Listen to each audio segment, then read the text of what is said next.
আসসালামু আলাইকুম বন্ধুরা, কেমন আছেন সবাই? আশা করি অনেক ভালো আছেন।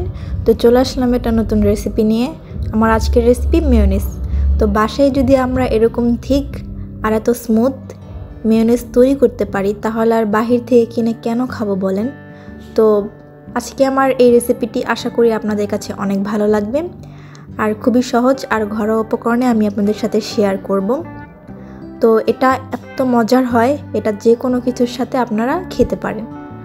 তো চলুন বেশি দেরি না করে রেসিপিটি শুরু করা যাক।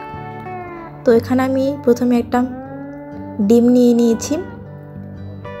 তো রুম টেম্পারেচারে থাকা একটি ডিম, তারপরে দিয়ে দিলাম সামান্য পরিমাণে লবণ স্বাদমতো, আর এখানে দিয়ে দিলাম 2 চা চামচের মতন চিনি, আর 1 চা চামচের মতন ভিনেগার, আর দিয়ে দিলাম 2 চা চামচের মতন গুঁড়ো দুধ। গুঁড়ো দুধটা কিন্তু অবশ্যই ব্যবহার করতে হবে। আর দিয়ে দিব এখানে আধা চা চামচের মতন গোলমরিচ গুঁড়ো, আর এখানে আমি 2টা কোয়া রসুন নিয়েছিলাম, দিয়ে দিব।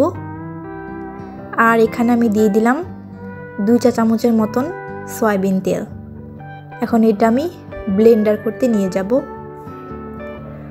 তো বন্ধুরা, এই পর্যায়ে খুব সুন্দর করে ব্লেন্ডার করে নিতে হবে। আমি এখানে 1 মিনিটের মতন ব্লেন্ডার করে নিলাম। এখন আমি এই পর্যায়ে আরেকটু তেল দিয়ে দিব।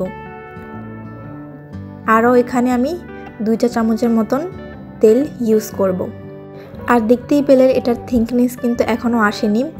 তো এমন করেই আমি একটু ব্লেন্ডার করব, আবার একটু তেল দিব, আবার একটু ব্লেন্ডার করব, আবার একটু তেল দিব।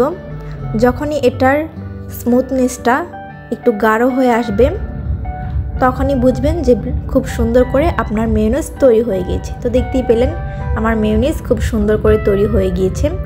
এখন আমি একটা বাটিতে নিয়ে নিচ্ছি, আপনাদের দেখাচ্ছি থিকনেসটা কতটুকু। তো দেখতেই পেলেন কত সুন্দর একটা থিকনেস চলে এসেছে। তো আমি এমনই একটা থিকনেস চেয়েছিলাম।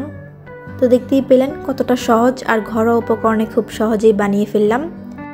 আমাদের দোকানে কিনা যে মেয়োনিজটা, সেটা কিন্তু বেশি একটা ভালো লাগে না, অতটা স্বাদ লাগে না।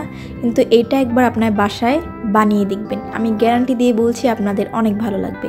তো আজকে এই পর্যন্তই, ভালো থাকবেন সবাই।